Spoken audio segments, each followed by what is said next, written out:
Viens, entre et installe-toi. Bienvenue au Café du Market. Je suis Axel Kaetka, freelance en inbound marketing B2B et on est ici entre nous. Alors prends le temps d'une petite pause et débriefe avec nous les méthodes de base comme les dernières tendances marketing en compagnie des meilleurs experts du sujet. Inbound marketing, demand gen, création de contenu, branding, SEO. Tout va y passer pour que tu puisses reproduire chez toi ce qui marche le mieux pour les autres. Si le podcast te plaît, n'hésite pas à le partager à tes collègues en me taguant sur LinkedIn ou en laissant 5 étoiles sur Apple Podcast. Et maintenant, détends-toi, prends ta boisson préférée. Et surtout, si tu entends une discussion intéressante, serre-toi, c'est offert par la maison. Pour ce podcast, j'ai l'honneur d'être soutenu par ma solution de marketing automation préférée, Sepleady. Si je t'en parle, c'est parce que je l'ai utilisé à titre pro et que j'en ai été pleinement satisfait. On le sait, quand on fait du marketing automation, ce qui est compliqué, c'est d'entretenir constamment des workflows de nurturing et de les mettre à jour avec de nouveaux contenus. Là où Pledzi est très fort, c'est qu'ils ont développé une campagne intelligente qui est capable de pousser automatiquement le bon contenu au bon moment à la bonne personne, en fonction de ses centres d'intérêt et du stade de maturité du lead. Ce qui ne gâche rien, c'est qu'ils ont une équipe au top, avec un service CSM dédié qui est là pour t'aider à mener à bien ton projet. Mais assez parlé, passons à l'épisode. Bonjour à toutes et à tous et bienvenue pour ce nouvel épisode du Café du Market. Alors aujourd'hui, on va parler d'une tactique marketing que j'aime beaucoup parce qu'elle permet de toucher une audience très large sans forcément consacrer des millions de budget en ads. C'est le co-marketing. Pour parler de ce sujet, je suis avec Marie Lyon, qui est Head of Marketing chez Livestorm, qui a bien poncé le sujet et qui va donc nous aider à y voir un peu plus clair. Bonjour Marie. Bonjour Axel, merci beaucoup pour l'invitation. Bah écoute, ça me fait très plaisir de te recevoir, merci à toi d'être là. Donc je l'ai dit, t'es Head of Marketing chez Livestorm, mais bon, t'as un historique un petit peu plus large que ça, est-ce que tu peux du coup te présenter en quelques mots ? Oui, bien sûr. Voilà, effectivement, Marie Lyon, Head of Marketing à Livestorm. Livestorm que j'ai rejoint en septembre 2020 et mon équipe gère principalement tout ce qui touche au top of the funnel. Donc tout ce qui touche au RP, SEO, marketing de contenu, réseaux sociaux, campagne de génération lead et donc du coup co-marketing. Et puis au-delà de ça également, à la toute fin du funnel, on a également une partie sur le customer marketing, le marketing pour les clients. Donc Livestorm est une société française qui offre une plateforme d'engagement vidéo pour organiser à la fois des webinars et des réunions en ligne. Rentrons dans le vif du sujet déjà, parce que je l'ai dit vaguement en introduction, donc aujourd'hui on va parler de co-marketing. Est-ce que c'est pas forcément clair pour tout le monde ne pratique pas toujours ce type d'action, donc est-ce que tu peux nous expliquer en quelques mots ce que tu entends déjà toi par co-marketing ? Il y a parfois une confusion, je trouve, entre le co-marketing et le co-branding. Le co-marketing, c'est pas du tout du co-branding, même si donc le but du co-marketing, c'est de s'associer avec une autre entreprise, une autre marque, pour créer du contenu en commun. Donc, contenu, ça peut être webinar, événements, e-book, livre blanc, rapport, etc. Mais vraiment, le but final du co-marketing, c'est de générer des leads. Et donc, du coup, ce contenu, il va être mis derrière un formulaire sur une page de destination. Et le but, c'est de capturer grâce à ce formulaire des contacts, des prospects qui vont être soit envoyés à l'équipe sales pour qu'ils puissent être travaillés, ou bien être enrôlés dans un processus de lead nurturing pour les faire parvenir à maturation, les faire sign up, les faire prendre un compte et puis à la fin finalement générer du MRR. Donc même s'il y a cet aspect de partenariat avec une autre marque, le but final du co-marketing, c'est de générer des leads. Ok, d'accord. Et donc quand tu le définis un petit peu par opposition au co-branding, alors du coup pour qu'on comprenne bien le co-branding, du coup tu le définis comment par rapport à ça ? Le co-branding, si tu veux, moi je vois le co-branding comme s'associer avec une autre marque dans le but de dans un but essentiellement de visibilité, d'awareness. Donc par exemple, on peut penser au guest blogging, on peut penser peut-être à une action sur les réseaux sociaux ensemble ou je sais pas, une action qui peut-être la création d'un contenu ensemble, mais qui n'a pas cette logique vraiment de génération de leads qui est vraiment particulière selon moi au co-marketing. Ok, d'accord, donc c'est vraiment sur la finalité, donc ça va être effectivement l'idée de faire un partenariat autour de la création d'un contenu qui a vocation à générer des leads.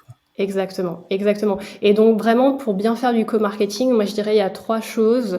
Donc la première, c'est d'avoir un partenaire finalement qui vise la même audience. Donc si je prends un exemple, si voilà, disons que moi je travaille dans une entreprise qui vise des marketeurs dans des entreprises, dans une entreprise, dans des grands comptes, ça sert à rien de m'associer avec une entreprise qui va aller viser des personnes dans un service RH, dans des SMB. Donc vraiment voilà, la première finalité, enfin le premier objectif en tant que dans la recherche d'un partenaire co-marketing, c'est vraiment voilà avoir un partenaire qui cherche la même audience.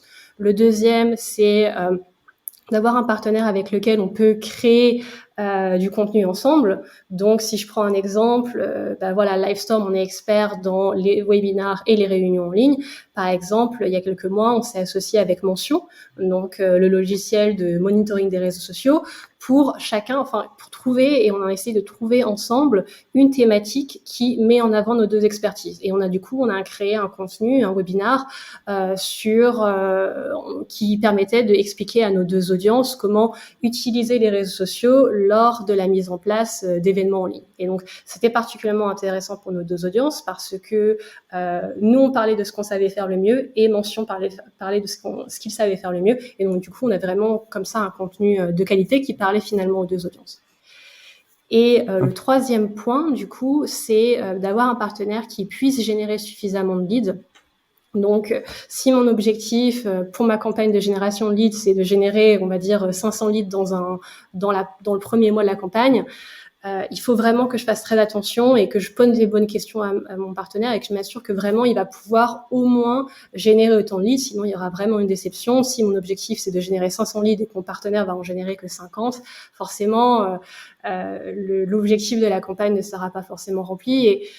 Et pour ça, je trouve que c'est vraiment important du coup de s'associer avec des partenaires qui ont l'habitude qui sont déjà dans une logique de génération de leads basée sur le contenu, parce que même si un partenaire vous dit oui, moi j'en ai encore jamais fait de campagne de co-marketing ou de campagne de génération de leads basée sur le contenu, mais j'ai une base de contacts de 500 000 contacts, ça va pas aider parce que cette base de contacts va être froide et généralement va pas forcément très bien réagir à ce contenu qu'ils n'ont pas forcément l'habitude de recevoir.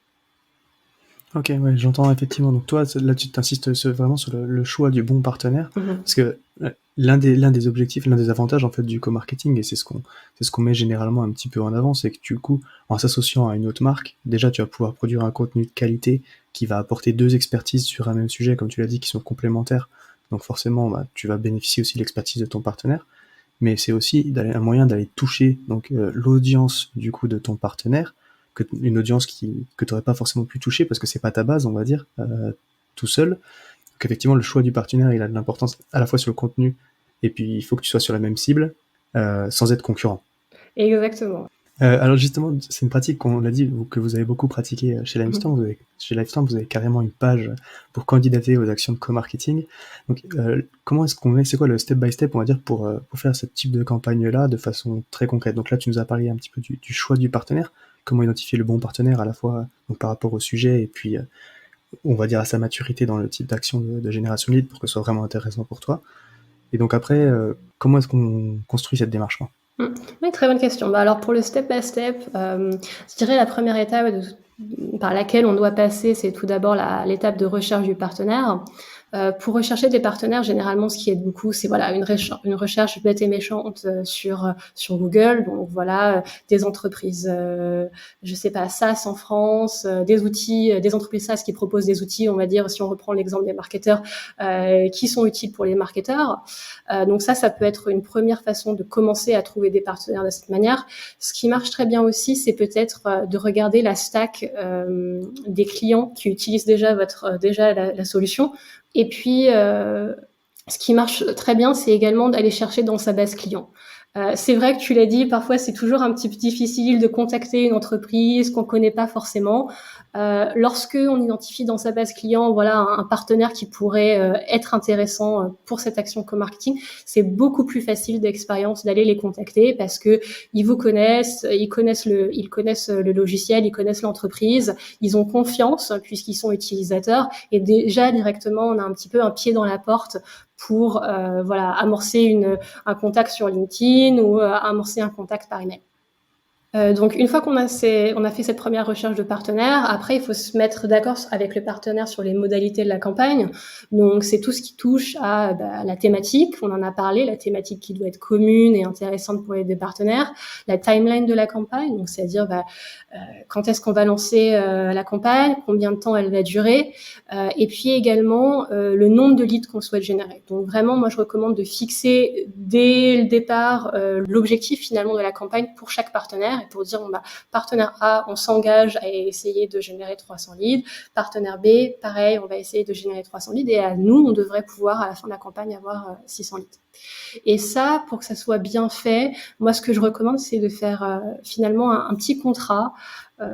Contrat, c'est peut-être un mot assez grand, mais on va dire un accord en tout cas qui définit vraiment tout ce qu'on a discuté dans des emails, dans des réunions en ligne, pour que ça soit vraiment mis noir sur blanc, et ça officialise un petit peu les choses. Et puis si jamais parfois il y a un petit peu des difficultés avec le partenaire qui génère pas ses leads, qui remplit pas les objectifs, qui repousse un peu les deadlines, ça permet de dire oui, mais on s'était engagé sur ça c'est pas que passer dans un email, mais on a fait un petit Google Doc, on a posé notre signature, donc voilà, ça permet quand même de bien poser les bases et que tout le monde soit d'accord dès le départ. Donc j'allais dire, une fois qu'on a ça, l'idée c'est de créer le contenu. Donc si c'est un e-book, chacun on crée quelques chapitres. Si c'est un webinar, on crée les slides ensemble. De créer la page de destination. Donc là c'est très important. Il faut créer une seule page de destination. Donc généralement ce qui se passe, c'est que c'est généralement la personne qui initie la campagne qui hoste le contenu, donc qui hoste la page du webinar ou qui hoste la page de l'e-book. Et puis très important également, il faut partager des UTM aux partenaires pour pouvoir identifier à la fin de la campagne combien de leads le partenaire a généré. Que du coup, on puisse savoir vraiment d'où viennent ces leads, de quelle source et puis surtout de quel partenaire. Sur le formulaire, ne pas oublier, une petite mention, ajouter les privacy policy, les comment on appelle ça en français. Ouais, les autorisations du côté RGPD, quoi. Voilà, exactement. Tout ça, disons que les leads seront partagés à ces deux entreprises. Et puis après, nous, ce qu'on fait à Livestorm, c'est que on lance la campagne, et cette campagne, généralement, les campagnes co-marketing, on les fait tourner pendant 1 mois. Donc, on se donne toujours 1 mois de durée de campagne. Et à la fin du mois, du coup, bien entendu, durant la période, on donne des petites updates aux partenaires. On a généré tant de leads, on y est presque, on est à l'objectif, on a atteint l'objectif. Et à la fin de la campagne, vient le moment du partage des leads. Et pour partager les leads, nous, ce qu'on fait, c'est que on partage toujours les leads sur la base de 1 sur 1. C'est-à-dire que, imaginons que mon partenaire a généré 300 leads. Moi, Livestorm, je vais leur donner leurs 300 leads que je peux identifier grâce aux UTM. Et en plus de ça, je vais leur donner 300 leads générés par Livestorm. Donc c'est vraiment intéressant parce qu'au final, pour le partenaire, ça lui fait 600 leads. Et donc du coup, il a réussi à générer d'autres leads qu'il n'avait pas forcément dans sa base de données. Mais je vais pas lui donner plus finalement, parce que ce qu'on a remarqué, c'est que parfois de partager tous les leads, c'est intéressant, mais parfois ça crée finalement un petit peu une contrainte, parce que certains partenaires vont se dire je sais que je vais avoir toutes les leads, forcément je vais pas aller jusqu'au maximum de la promotion. Et ça permet vraiment un petit peu de créer une balance finalement, et de se dire on partage autant que ce que le partenaire m'a rapporté. Ah, c'est intéressant ce que tu dis, parce que effectivement, alors moi j'ai mené comme ça aussi quelques campagnes, des événements, on va dire, où j'étais le plus petit, si tu veux, du coup, au niveau entreprise. Donc j'avais pas mis en place, mais comme j'étais à l'initiative, on va dire, parce que des fois on n'a pas forcément le volume de base ou les moyens des partenaires avec lesquels on va aller, donc c'est difficile de s'engager sur un 1 pour 1, tu vois, en nombre de marketing. Mais par contre, tu peux avoir des idées, tu vois, de contenu un petit peu différents. On avait organisé des événements pareil sur des formats un petit peu différents, donc les partenaires étaient contents de participer parce qu'on avait eu la bonne idée. Par contre, on avait mis en place un engagement de moyens, en fait, si tu veux, avant, où on s'était dit que effectivement chaque partenaire dans la promotion devait faire ça auprès de sa base, en publicité sur les réseaux sociaux, machin. Et à la fin, on partageait les leads, mais parce que chacun s'était engagé de la même façon. Je trouve que c'est aussi une autre façon, quand t'es peut-être un petit peu plus petit, que tu peux avoir peur de pas avoir forcément les moyens, tu vois, d'attaque de ton partenaire, peut-être que s'engager sur un nombre de leads, c'est peut-être un petit peu compliqué parce que vous n'avez pas les mêmes armes. Par contre, vous aurez mis les mêmes efforts et puis tu as eu l'idée, donc ça fait aussi une petite compensation, on va dire, pour ton partenaire. Exactement, oui, c'est un très bon moyen. Et si on est dans la logique, ça arrive, hein, si on est dans la logique où on contacte un partenaire qui est bien plus gros, on peut se dire, au lieu de, moi j'apporte peut-être un peu plus de contenu que vous, et donc du coup je contribue peut-être un peu différemment. Et puis par contre, je te rassure, si les objectifs ne sont pas atteints, c'est pas la mort, hein. Mais effectivement, l'important c'est que le partenaire montre, j'ai fait tout ce que je pouvais, j'ai envoyé un email à ma database, parfois peut-être ça arrive, hein, ça prend pas, mais au moins de montrer effectivement qu'on a essayé et que on a mis tout en œuvre pour que ça fonctionne. Ouais, je trouve que ton idée du coup effectivement du 1 pour 1, on ne partagera pas forcément tout. C'est aussi une façon, mine de rien, enfin c'est intéressant du coup pour équilibrer aussi ces échanges-là. C'est une autre façon de faire qui est pas mal aussi, qui est intéressante. Ok, ça marche. Bon, écoute, comme on est entre nous et puis qu'on s'approche de la fin de l'interview, là, c'est vrai que quand on partage des bonnes pratiques, souvent les auditeurs, on a l'impression que tout est tout rose, parce qu'on partage ce qui marche, quoi. Mais forcément, dans la vie d'un marketeur, c'est pas tout rose. C'est quoi le truc, le challenge auquel t'as été confronté? Qu'est-ce qui t'a peut-être le plus, à un moment, posé des difficultés dans ta carrière? C'est une bonne question. Alors, bon, je dirais que s'il y en a un qui me vient en tête, un gros challenge qui s'était posé à moi, donc c'est quand j'ai rejoint Livestorm en septembre 2020. Bon, il y avait plusieurs objectifs. Un des objectifs, c'était aussi de repositionner l'entreprise. Pourquoi ? Parce que en 2016, Livestorm, quand ça a été conçu, c'était essentiellement un logiciel de webinar. Donc webinar, c'est vraiment un grand mot. On peut faire plein de choses avec webinar. Ça peut être webinar marketing, ça peut être, on va dire, démonstration de produits en groupe organisés par des sales. Les CSM peuvent utiliser des webinars pour faire des formations ou des onboarding clients. Donc vraiment pas mal de cas d'usage avec le webinar. Mais en plus de ça, donc en 2020, au moment du Covid, Livestorm s'est un peu élargi et là où on faisait avant uniquement du webinar, donc c'est-à-dire des présentations un petit peu one to many, si je peux dire, on a commencé à faire des réunions en ligne. Et donc on avait finalement, c'était la conversation était pas unilatérale, mais devenait bidirectionnelle. Et pour ça, c'était un challenge parce que on n'était plus finalement qu'un logiciel de webinar parce qu'on faisait des réunions en ligne, et on n'était pas qu'un logiciel de vidéoconferencing parce que au-delà de la vidéo, c'est généralement la pierre principale des logiciels de vidéoconferencing. Nous, on a tous ces outils autour. Donc, il est possible de faire, tu as des outils de page d'inscription intégrés sur Livestorm, des cadences d'email, un dashboard de reporting, etc. Et donc, finalement, on n'était pas, on va dire, bien représenté dans aucune des deux catégories et ça nous desservait, en fait. Et du coup, de ça, on a créé notre propre catégorie. Maintenant, on présente Livestorm comme une plateforme d'engagement et vidéo, une vidéo engagement platform. Et d'ailleurs, il y a certaines entreprises dans l'industrie ont commencé à reprendre ces termes. Donc, ça fait très plaisir dans leur communiqué sur leur site web. Mais c'est vrai que ça a vraiment été un challenge parce que, comment on change ça ? Ça a pris plusieurs mois. Mais bon, on a commencé à trouver une solution. Forcément, c'est un processus qui se passe sur le long terme, mais c'était pas mal de réflexions pendant plusieurs mois sur cette thématique. Ah, c'est clair, c'est un énorme enjeu, ce dont tu parles quand tu commences à atteindre un certain stade de maturité, puis que tu développes un petit peu ton offre et que tu rajoutes du coup des briques aussi. Comment est-ce que tu crées une cohérence dans ces options-là pour être cohérent tout simplement dans tes messages? C'est un sujet difficile et qui en même temps, ça a énormément d'impact derrière sur toute ta communication, donc c'est un sujet crucial, quoi. Super intéressant. Ok, si en 2 mots, pour conclure là de tout ce qu'on s'est dit, pour un marketeur qui voudrait se lancer dans le co-marketing, ce serait quoi le point clé à retenir de notre échange? Le point clé. Donc, le point clé à retenir, je dirais, ça serait vraiment le co-marketing, c'est gratuit.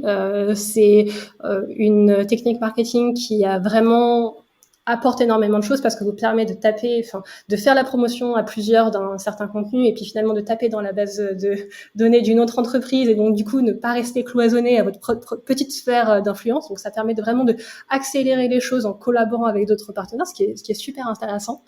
Et puis peut-être pour nuancer, voilà, le co-marketing ça ne coûte rien. En tout cas, on peut toujours rajouter du paid derrière, mais en soi ça ne coûte rien. Mais je pense que ça a quand même des coûts en termes, non pas forcément en termes d'argent, mais en termes de ressources. Faut pas le négliger. On en a parlé. Il y a pas mal d'étapes pour mettre en place une campagne co-marketing. Donc allez-y, faites du co-marketing. Je vous l'invite et je pense que c'est vraiment quelque chose qui nous, enfin moi en tout cas dans ma carrière, nous a beaucoup aidé. Mais voilà, il faut quand même penser que voilà, c'est bien d'avoir une personne, un headcount, qui est en charge voilà de la lead gen et du co-marketing dans votre équipe. Ouais, donc effectivement, tu l'as dit, c'est gratuit, un canal à investir, mais par contre, ça, comme tout, quand on veut bien le faire, ça prend du temps quand même, ne serait-ce que pour identifier le bon partenaire et puis monter les actions, quoi. Exactement. Ok, eh ben écoute, merci beaucoup Marie d'être passée sur le podcast, c'était super intéressant. Je pense que c'est un gros sujet qui peut aider aussi pour toutes les boîtes qui démarrent et qui n'ont pas forcément non plus des gros moyens au market en termes financiers, quoi. Donc je pense que c'est un très beau levier et c'est cool de nous avoir fait bénéficier de ton expérience. Merci à toi Axel, ça a été un plaisir. À tous ceux qui ont tenu jusqu'ici, déjà merci beaucoup, et j'imagine que le sujet vous a plu, donc n'hésitez pas à envoyer de bonnes ondes à notre invité. Pour ceux qui le souhaitent, le meilleur moyen de soutenir le podcast, ça reste d'en parler autour de vous et de laisser 5 étoiles sur votre plateforme d'écoute préférée. Je compte sur vous. Et dans tous les cas, je vous dis à bientôt pour un prochain rendez-vous au Café du Market.